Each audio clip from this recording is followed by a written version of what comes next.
Nugo TikTok, a man shwe mat kanchi nigi tek borfono kado. Walbin nugo TikTok nsuwani kado day, a man nigi bam borfono kado. To video one wono unkini kaim chabara se mat kanchi nigi tek ru TikTok kado ban mande coins ban swan mat kanchi nigi tek. Fondo no yi chabara se kandaran fonda ni gana. Inshallah am mogudu coins halam borfono da kado.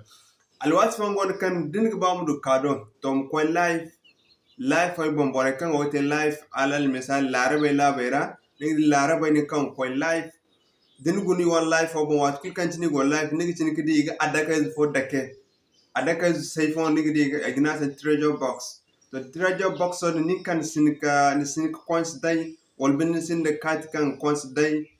wol bin den si ba mo dai amani ba mbor fo no kado to din fo won din ko you wanna live fo bon ni di treasure box so din iganda kan hare kan ni say no to han fo a konte minti hinza igin kan da minti hinzi ta ci bon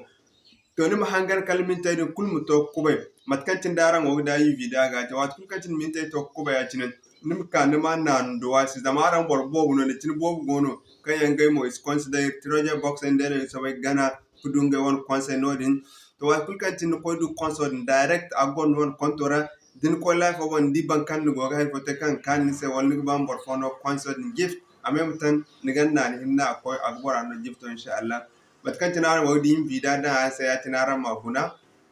matkancin nigi dia ya tin matkancin ara wo dia inshallah ngine ne har ya tini woni ekran bon daran gundala dala inshallah yibe karan faham matkancin ara te kanta inshallah dan igna assalamu alaikum wa rahmatullahi